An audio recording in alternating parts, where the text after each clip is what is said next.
Hi friends, welcome back to Smart Magic Tech Study. So in this video, we will discuss OOPS object-oriented programming interview questions. So the experience range will be 0 to 2 years. So before watching the video, hit a like, subscribe and share.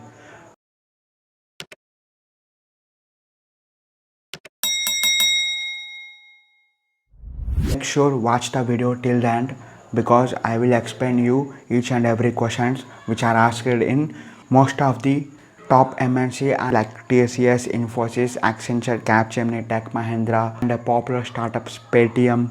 So let's get into the main topic. So the first question is what is OOPS? So OOPS refers to object oriented programming. It is the programming paradigm. Paradigm means model that is defined using objects. So basically the programming paradigm which is defined using objects. Object can be considered as a real world instance of entities. The objects might be class that have some characteristics and behavior. You may take object as a dog. It has characteristics like color. So behavior includes wailing the tail, barking, type male or female, etc. So next question is what is the need for OOPS?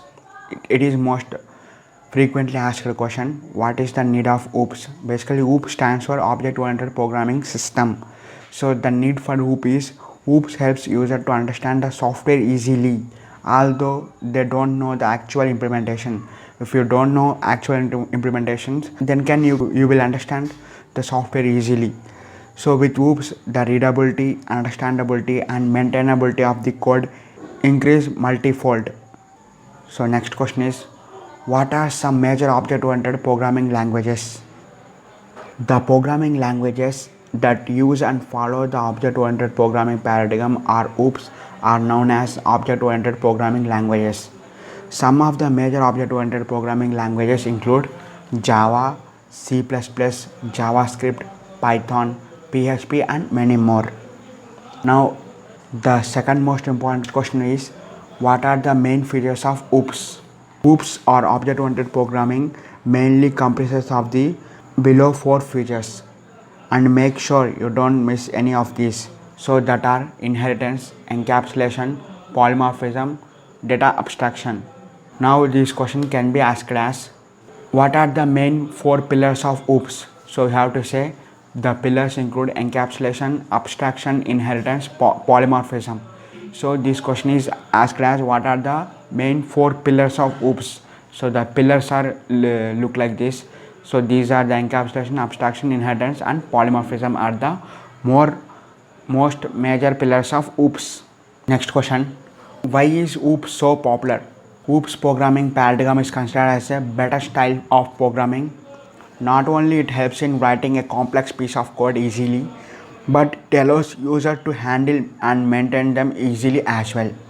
The main pillars of OOPS data abstraction, encapsulation, inheritance and polymorphism make it easy for programmers to solve complex scenarios.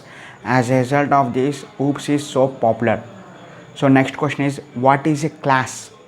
A class can be understood as a template or a blueprint which contains some values known as member data or member and some set of rules known as behaviors or functions.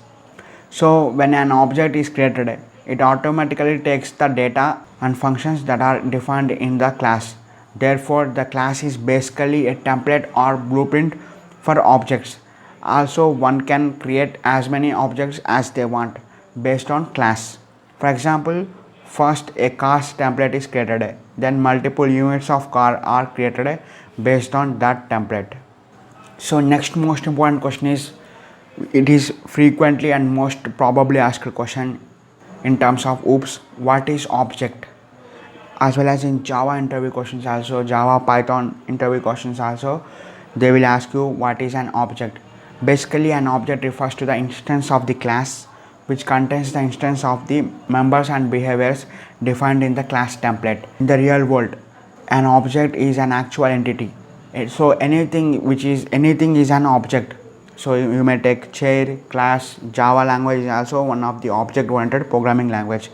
So anything is an object. It is an actual entity to which user interacts, whereas class is just the blueprint for that object. So the objects consume space and have some characteristics behavior. For example, a specific car. Now we will see what is encapsulation. So encapsulation is, one can visualize encapsulation as the member of putting everything that is required to do the job inside a capsule and presenting that capsule to the user. What it means is that by encapsulation, so it is a capsule, it has the variables methods, so it has the inner side medicines, inner side chemicals. So in the outer world it is look like as one unit, one capsule, but it contains various kinds of mixtures of submedicine types. So what it means is that by encapsulation all the necessary data and methods are bind together. So data and methods are bind together and all the unnecessary details are hidden to the normal user. So you may take a mobile phone, you will see only display and backside of the mobile phone. You don't know the internal architecture of the mobile phone and how it is implemented and how the circuit system is built. So you only know what is mobile and you make a call. You don't know internal implementation, how does this call is connected to the caller. So all the details will be hidden from you. So that is the purpose of encapsulation, to be more abstract. So encapsulation is the process of binding data members and methods of a program together to do a specific job without revealing unnecessary details. So now another question is, what is polymorphism? Basically polymorphism is a composition of two words. Poly means many and morph means shapes. Therefore polymorphism refers to something that has many shapes. So the shapes include circle, square, triangle, rhombus.